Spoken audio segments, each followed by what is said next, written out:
அனைவருக்கும் வணக்கம். இது உங்கள் குரலகம் டிஎன்பிஎஸ்சி யூடியூப் சேனல். நான் உங்கள் சிவசண்முகம்.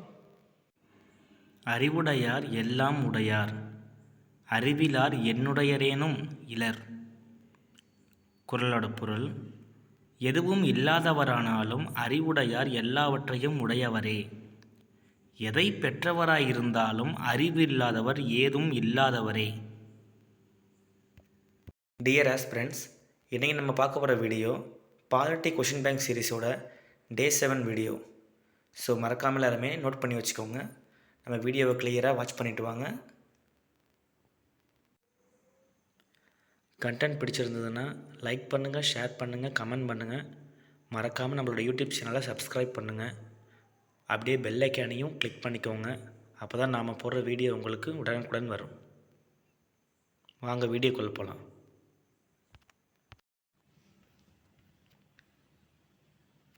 சில நிர்வாக கட்டமைப்பின் தோற்றங்களை பற்றி பார்க்க போகிறோம். கேபினட் செயலகம் உருவான ஆண்டு 1950.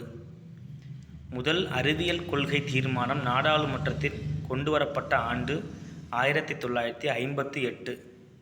தென் நெக்ஸ்ட் கொஷின்: பிரதமரின் பன்முக பொறுப்புகள். சில அமைப்புகளுக்கு பிரதமர் பதவி வழி தலைவராக இருப்பார். அது சம்மந்தப்பட்ட 2 அமைப்பை பற்றி பார்க்க போகிறோம். தேசிய பேரிடர் மேலாண்மை ஆணையத்தின் தலைவராக செயல்படுகிறார். தென் அறிவியல் மற்றும் தொழில் ஆராய்ச்சி மையத்தின் தலைவராக செயல்படுகிறார். இதுக்கு இயக்குனர் தனியாக இருப்பாங்க. இயக்குனர் வேறு, தலைவர் வேறு. தென் நெக்ஸ்ட் கொஷின்: பிரதமராகவும் இருந்து எதிர்க்கட்சி தலைவராகவும் இருந்த முதல் நபர் யார்? ஒரே நபரும் கூட, Rajiv Gandhi. Then next question: நாடாளுமன்றத்தின் முதல் கூட்டம் நடைபெற்ற ஆண்டு 1960. டெல்லியின் மக்களவை உறுப்பினர்கள் மொத்தம் 7. த நெக்ஸ்ட் கொஷின்: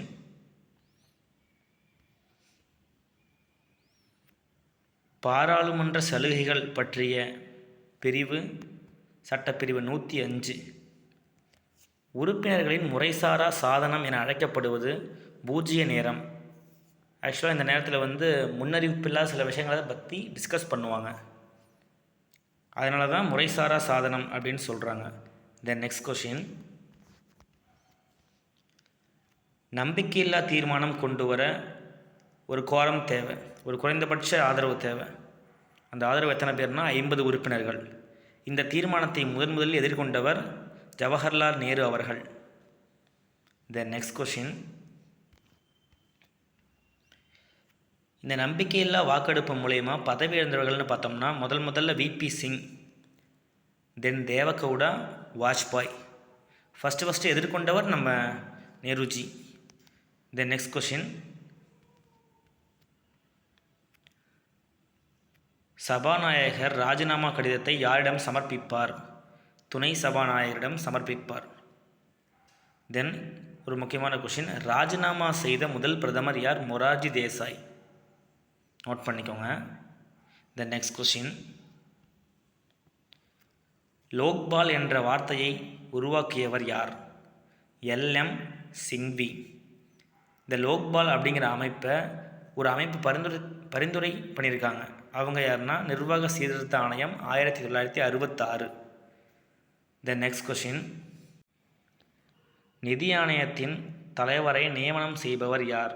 குடியரசுத் தலைவர். த நெக்ஸ்ட் கொஷின் அவ்வளோதான் முடிஞ்சது. உங்கள் ஃப்ரெண்ட்ஸ் கிட்ட சொல்லி பாருங்கள்.